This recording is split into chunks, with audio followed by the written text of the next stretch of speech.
Hi, this is the Tiger Wolf 55. And this is the Ninja Psychic Wonderloo. And welcome to another episode of Cinema Semantics. Wolf, what do you have? Let's call it protection. From... You.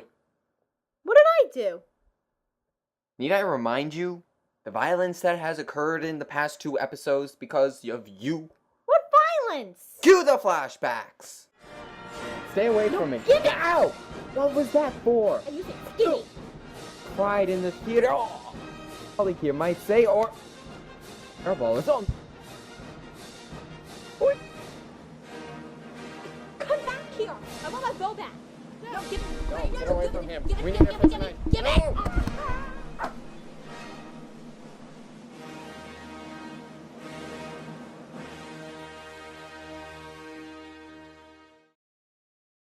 Okay, so I was a little... Peeved. Peeved is a good word. That's a really good word, Wolf. What do you think? People? Wolf, put it down. No, I'm not gonna hit you. I don't believe you. Please spin the spinner. I think that we should talk about Spin the your... spinner. Okay. Spinning. Okay, and today's subject is action and adventure. Cool. And it's my turn to choose. Okay, so choose. Well, considering what you did to me last episode with Batman and Robin, I'm going to show you an example of a movie that's not necessarily good, but is just too much fun not to watch. Today's subject is going to be National Treasure. Nice. You okay? Yeah, I'm fine. Why? Okay, National Treasure, released in 2004 by Disney Pictures, directed by John Turteltaub, starring Nicolas Cage as Benjamin Gates, Diane Kruger as Dr. Abigail Chase, Justin Bartha as Riley Poole, Awesome! John Voight as Patrick Gates, and Sean Bean as Ian Howe. Handsome. The movie starts off with Benjamin Gates chasing after clues that he believes will lead him to a legendary treasure, which had been told to him through stories by his grandfather. According to family legend, the last surviving man to have signed the Declaration of Independence had passed on a clue to Benjamin Gates' forefather right before he died that would lead to a treasure which had once been protected by the Knights Templar, the national treasure of the movie's title. Through the generations, the Gates family has attempted to find the treasure themselves, but they've only managed to earn the family reputation throughout history of being crackpots and conspiracy theorists. Wackos. Who can blame him? Benjamin's father, Patrick, has tried to dissuade the boy from listening to these stories, but something in Benjamin just won't allow him to let the stories go. We cut to the present day, where Benjamin has teamed up with his partner, computer whiz Riley Poole, who is after the treasure not so much because of the history that it's going to play, so much as because he's sure that the wealth it'll give him will attract all the ladies. He doesn't need wealth. His face does enough. Back off. Along for the ride is also Ian Howe, who's providing the resources needed to follow after the clues that Benjamin has and get them where they need to go. Well, we find that they have followed the first clue to a ship stranded in the middle of a tundra, inside of which the team will find yet another clue. And this scene that follows reveals 2 important things. First, that the next clue is actually a map that will likely lead to the treasure itself, and that it's been hidden on the back of the nation's birth certificate by the Freemasons, the people who had cared for the treasure apparently before hiding it from the British government during the Revolutionary War. This birth certificate, of course, being the Declaration of Independence. The second big reveal is that while Benjamin wants to find the treasure so that he can restore his family's name and also restore a piece of history that has been lost to the world at large, Ian wants the treasure for personal gain and wealth. And he's willing to do anything to get it, including steal the Declaration itself regardless of consequences, and even kill if necessary. Of course, otherwise he wouldn't be a bad guy. Well, Benjamin and Riley barely manage to escape the ship with their lives. They tried to warn the authorities in Washington, D.C. about the impending theft of the nation's most important historical document, but unfortunately, due to Ben's personal reputation of being a crackpot and a treasure hunter himself, he's turned away by the CIA, the FBI, and we also get to witness him being turned away by Dr. Abigail Chase, head of document preservation in the National Archives. Seeing no other alternative, and knowing that Ian would surely destroy the Declaration in his desire to get his grubby little hands on the map, Benjamin decides, much to Riley's chagrin, that he must steal the Declaration of Independence himself.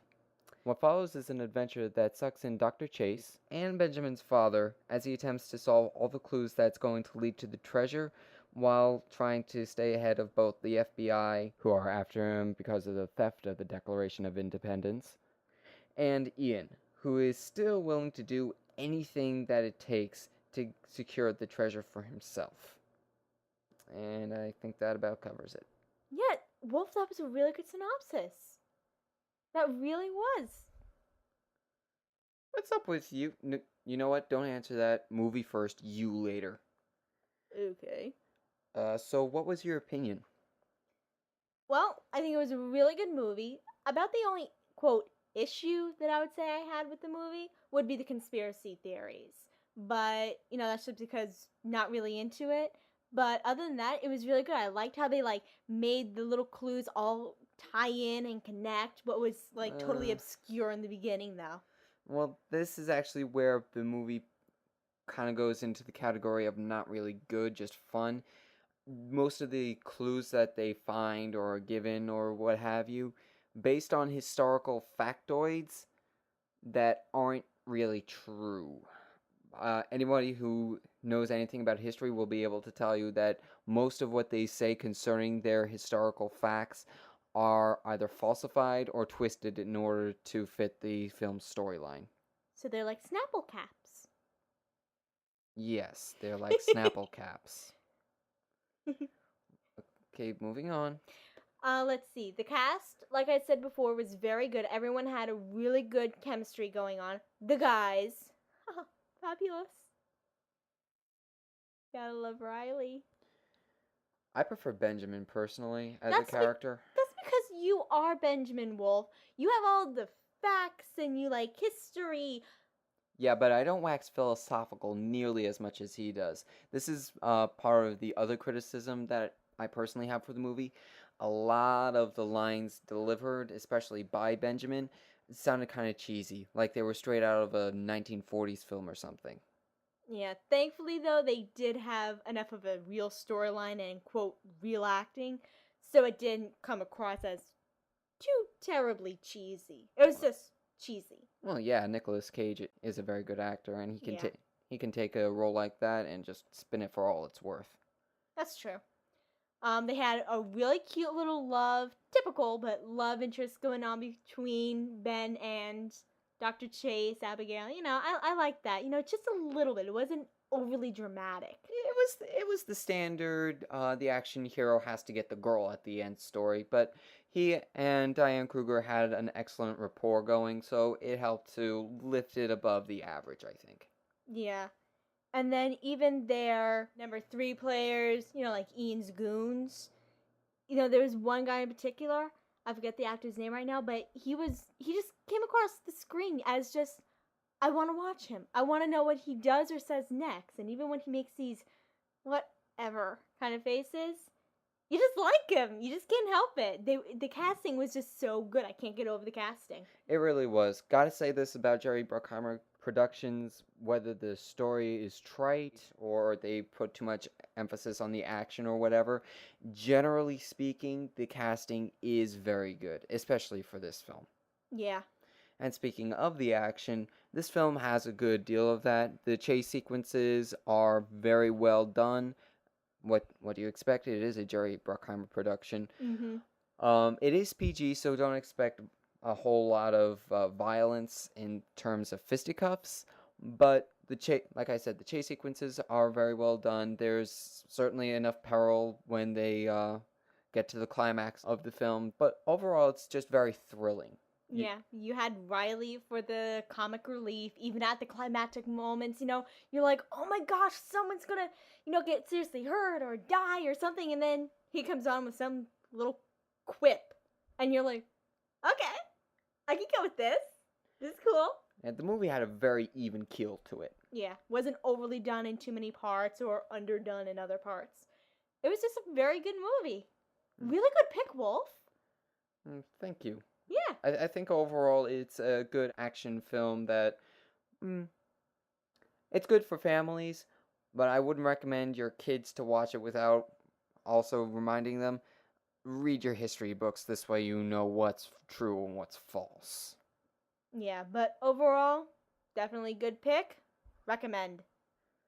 Okay, and now that the movie is over, let's talk about you. Me? Yes, you. What about me? How about the fact that you've been acting way nicer than you have the last 2 episodes? I'm always nice. Not the last 2 episodes. Do we need to do another flashback? No. So what gives? You know what it is? What? I have accepted my bulginess. Because let's face it, I'm still bulgy. But I have accepted, I have embraced my new form. Really? Yes, because you know what? I can go out and buy things. Look at this t-shirt that I got. Isn't this cute? It says stand out from the crowd. And it's little ninjas on it.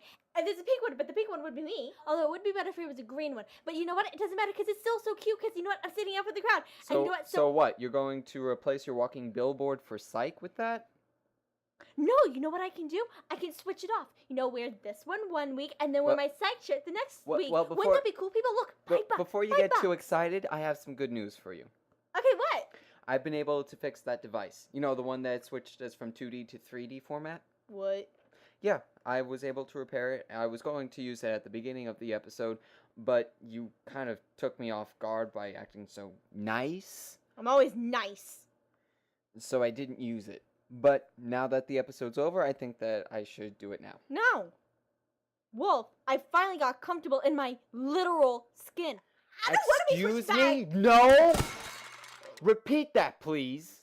Uh-oh. Repeat that to me. After I have worked so hard on this thing day and night, asking numerous favors from many people in order to get the supplies needed, because you broke this thing when you grabbed it out of my hands that first episode. Do you remember when you grabbed it out of my hands? I didn't quite grab. And then I had to spend hours and hours poring over calculations day and night so that I could get the right amount of energy in just the right amount of voltage. So that I would not drain the entire eastern seaboard of its power supply and then not cause a thermonuclear explosion that would take out the entire eastern seaboard when I activated it. Can you repeat that? No, now? I don't want it no more. Tough toenails, you're going back. I don't want to. Wolf, you know what we should do? We should ask the audience to write in. Everybody, write in and say whether you prefer us in our flat, dull 2D or if you prefer us in our cool 3D bulginess. This is a democracy. Vote, people. This is not a democracy. This is an empire, and I am the emperor. No! The emperor has spoken. Join the dark side. We have cookies. Darn it, Wolf! I didn't want to be switched back. Tough. I don't care. After everything that I went through to get this thing back, and after everything that I've gone through the last 2 episodes, you're too dangerous to have around as 3D character. Don't care. Moving on.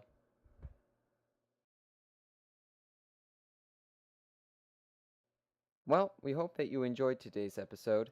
For Cinema Semantics, this is the Ninja Psychic Wenderloo saying piffle to being 2D. And this is the Tiger Wolf 55. Take care, everyone. Bye.